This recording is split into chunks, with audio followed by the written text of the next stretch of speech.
میرا نام ڈاکٹر محمود ندیم ہے۔ ٹینس ایلبو کے علاج کو سمجھنے کے لیے ضروری ہے کہ اس چیز کا علم ہونا چاہیے کہ ٹینس ایلبو میں جو ایکسٹینسر ٹینڈن ہے جس کی ہم بات کر رہے ہیں اس کا کس حد تک نقصان ہوا ہے، یعنی وہ ٹینڈن کتنا زخمی ہوا ہے، کیا اس ٹینڈن کا سپرین موجود ہے یا پارشل ٹیئر ہے یا کمپلیٹ ٹیئر ہے، یا کہ کوئی اس میں انفلیمیٹری چینجز آئی ہیں جس میں کوئی ٹینڈینوسس یا ٹینڈینائٹس ہے۔ ان سب اگر تو یہ ٹینڈن مکمل طور پر رپچر ہو گیا ہے، یعنی کہ اس کا کمپلیٹ ٹیئر ہو گیا ہے، تو اس کے لیے ضروری ہے کہ اس کی سرجیکل انٹرونشن ہونی چاہیے اور اس کا سرجیکل ٹریٹمنٹ یعنی سرجیکل ریپیئر ہونی چاہیے۔ That's very important. اگر اس ٹینڈن کا کوئی سپرین موجود ہے، سپرین کا مطلب یہ ہوتا ہے کہ ٹینڈن کو ٹویسٹ کیا جائے یا اس کو سٹریچ کیا جائے تو اس کے اندر کچھ مائکرو لیول پہ چینجز آتی ہیں جو کہ درد کا باعث بنتی ہیں اور سویلنگ کا باعث بنتی ہیں۔ اس ویڈیو میں دیکھیے، یہ جو ایرو ہے یہ شو کرتا ہے اس ایریے کو جو کہ ٹینس ایلبو کا باعث بنتا ہے، یعنی یہ جتنے ایکسٹینسر مسلز ہیں فور آرم کے، یعنی بازو کے یہ ایکسٹینسر مسل سارے بلک کی شکل میں یہاں جا کے کونی کے باہر کی طرف لیٹرل ایپی کنڈائل پہ یہ جا کے اٹیچ ہوتے ہیں۔ جب بار بار ہم ایک ہی کام کرتے ہیں، جو کہ ہم نے پچھلی ویڈیو میں اس پر تفصیل سے بات کی تھی پارٹ 1 میں، کہ ٹینس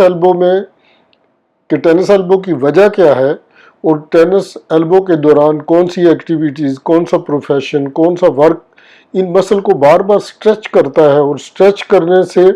یہ ایریا کمزور ہوتا ہے اور الٹیمیٹلی اس کا سپرین یا اس کا پارشل ٹیئر یا اس کا کوئی انفلیمیٹری تبدیلی اس میں شروع ہو جاتی ہے۔ اس ویڈیو میں دیکھیے آپ کہ یہ ٹینڈن کو ہم نے اس ایریا میں دیکھیے، یہی ٹینڈن میگنیفائی ہو کے یعنی بڑا ہو کے دکھایا گیا ہے۔ جب بار بار یہ مسل سٹریچ ہوتے ہیں، کام کرتے ہیں اور ریپیٹیٹیو قسم کی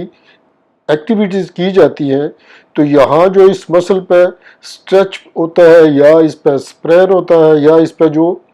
دباؤ پڑتا ہے، اس دباؤ کی وجہ سے اس ٹینڈن کے اندر تبدیلی آتی ہے اور اس کے اندر چھوٹے چھوٹے ٹیئرز اور اس طرح کی ایکٹیویٹیز شروع ہو جاتی ہے۔ یہ جو چھوٹے چھوٹے ٹیئرز ہیں یعنی مائکرو ٹیئرز ہیں، یہ الٹیمیٹلی یا تو اس ٹینڈن کے مکمل ٹیئر کا باعث بنتے ہیں یعنی رپچر کا باعث بنتے ہیں، یا دوسری صورت میں پارشل ٹیئر ہو سکتا ہے یا سٹریچ ہونے کی وجہ سے وہاں ایک سپرین کی ایکٹیویٹی ہو جاتی ہے، یعنی ایسی انفلیمیٹری چینجز آتی ہیں کہ اس میں سوزش ہو جاتی ہے اور اس کے اندر درد شروع ہو جاتا ہے۔ اسی کو ٹینس ایلبو کہتے ہیں۔ اب ٹینس ایلبو کی ٹریٹمنٹ کے لیے یہ سمجھنا ضروری ہے کہ یہ جتنی اس کے اندر چینجز آتی ہیں، ان چینجز کو ریپیئر ہونے کے لیے اس کو وقت دینا بہت ضروری ہوتا ہے۔ یہی وجہ ہے کہ جب ٹینس ایلبو کا سٹارٹ ہو، یعنی سٹارٹ میں جب اس ایریے میں کونی کے باہر کی طرف میں آپ کو درد ہو تو فوری طور پہ اس کی تشخیص ہونی چاہیے۔ اس کی تشخیص ہونا بہت ضروری ہے کہ یہ دیکھا جائے کہ یہ ایک سمپل قسم کا سپرین ہوا ہے یعنی کہ یہ ٹینڈن سٹریچ ہوا ہے یا کہ اس ٹینڈن کا کوئی ٹیئر ہو گیا ہے، ان دونوں کی ٹریٹمنٹ میں تھوڑا بہت فرق تو ہے۔ جب تشخیص ہو جائے گا، ڈائگنوز ہو جائے گا، تو اس کے بعد اس کی ٹریٹمنٹ کی طرف آئیں گے۔ ٹریٹمنٹ اس کی سٹارٹ میں بہت ہی سمپل ہے۔ سب سے پہلی اس کی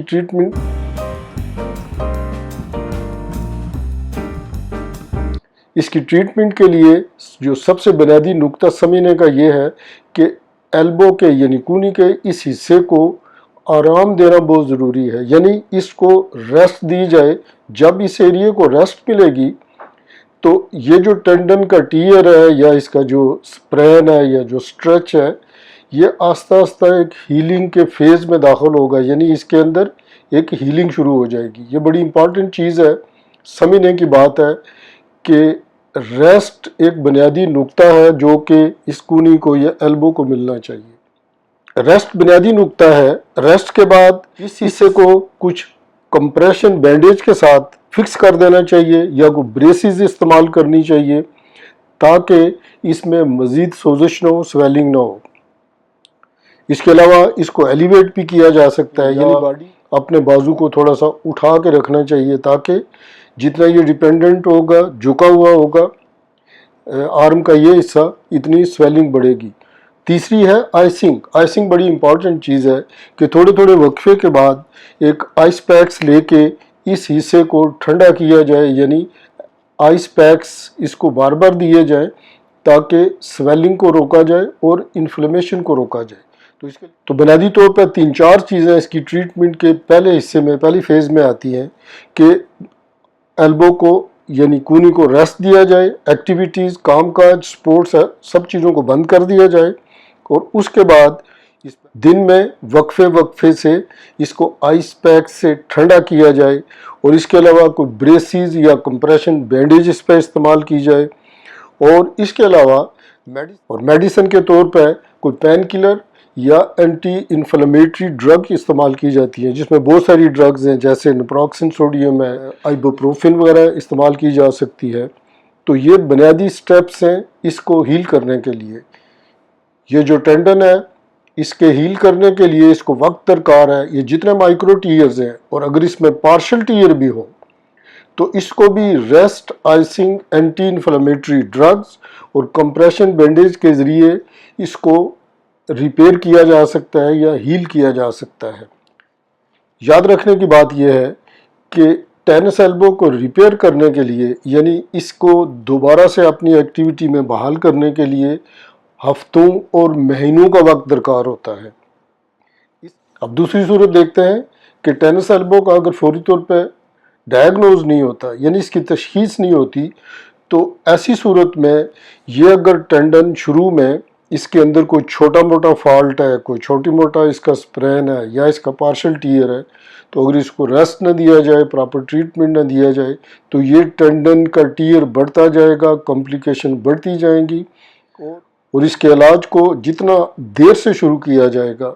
اتنا ہی اس کے ریپیئر میں زیادہ وقت لگے گا۔ یہ بنیادی نقطہ ہے، اس کو سمجھنے کی ضرورت ہے۔ اب دوسری یاد رکھنے کی بات یہ ہے کہ جب آپ کی سویلنگ کم ہو جائے، درد کچھ کم ہو جائے، اس میں کچھ دن بھی لگ سکتے ہیں، کچھ ہفتے بھی لگ سکتے ہیں، اور ٹینڈن اپنے آپ کو ریپیئر کرنا شروع کر دیتا ہے۔ انسانی جسم کے اندر فطرت نے پورے وہ پروٹوکول رکھے ہوئے ہیں کہ جب بھی کوئی انجری ہوتی ہے تو جسم فطری طور پہ یا آٹومیٹیکلی اس کو ریپیئر کرتا ہے، یعنی انسانی باڈی اس طرح کے ٹیئر کو خود سے ریپیئر کرتی ہے، لیکن اس کو وقت کی ضرورت ہوتی ہے۔ کو ریپیئر کرنے کے لیے جو بنیادی پروٹوکول چاہیے، اس میں یہی پروٹوکول ہے جس میں بنیادی نقطہ ریسٹ کا ہے، آئسنگ کا ہے، اور اس کے علاوہ کمپریشن کا ہے۔ جب یہ آپ کی سوزش کم ہو جائے، درد کم ہو جائے، تو ان مسل کو، چونکہ یہ مسل انجری کے بعد یہ سٹف ہو جاتے ہیں، اور اب دوسرے سٹیپ کی طرف آتے ہیں۔ چونکہ ٹینس ایلبو کے بعد یہ ایریا چونکہ سوزش کے ایک عمل سے گزر رہا ہوتا ہے، ایک ریپیئر کے عمل سے گزر رہا ہوتا ہے، اور درد کے عمل سے گزر رہا ہوتا ہے، تو اگلے سٹیپ کے طور پہ ان مسلز کو ہم نے دوبارہ ایکٹیویٹ کرنا ہوتا ہے، ان مسل کو ہم نے اسٹرینتھن کرنا ہوتا ہے، اور ان مسلز کی موبلٹی کو دوبارہ ہم نے شروع کرنا ہوتا ہے، چونکہ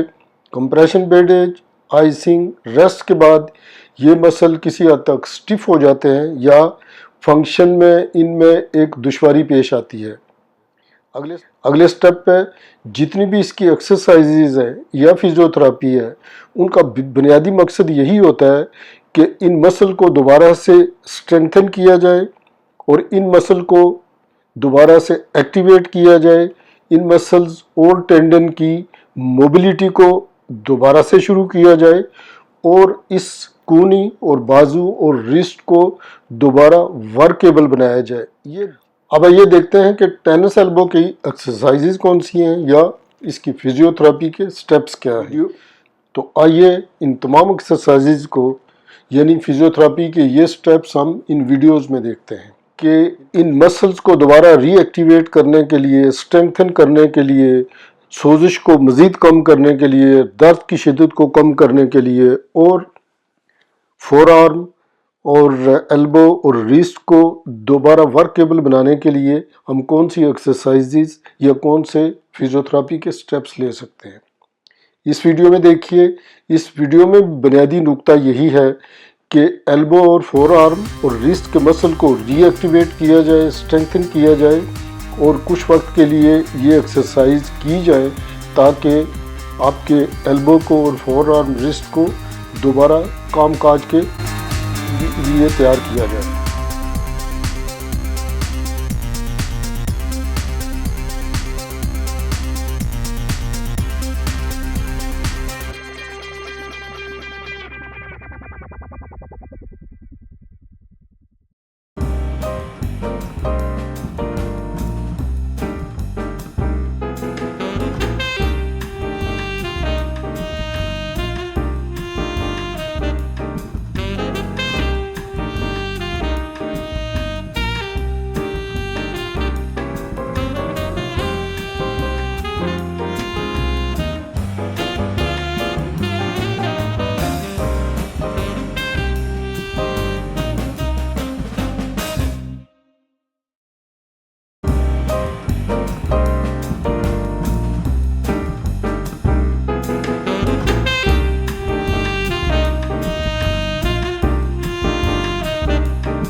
آپ ان تمام سٹیپس کو فالو کر سکتے ہیں اور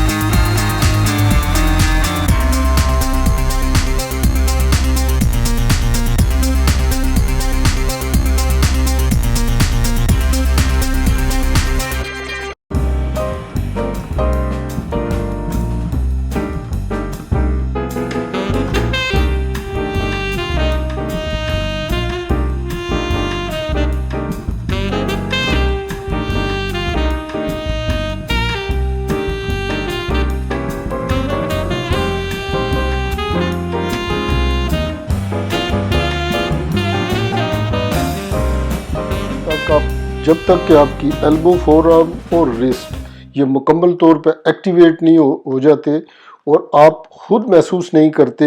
کہ اب آپ کی کونی، آپ کے بازو اور آپ کا جو ریسٹ کا ایریا ہے یعنی کلائی کا ایریا ہے، یہ ساری چیزیں پراپرلی کام کرنا شروع ہو گئی ہیں اور آپ کو کسی قسم کی کوئی دشواری نہیں ہے، اس وقت تک آپ ان ایکسرسائزز کو کنٹینیو کر سکتے ہیں یا جاری رکھ سکتے ہیں۔ ہماری یہ ویڈیوز اگر آپ کے لیے ہیلپ فل ہیں تو ہمارے چینل کو سبسکرائب کیجئے اور ہماری ویڈیوز کو دوستوں کے ساتھ شیئر کیجئے۔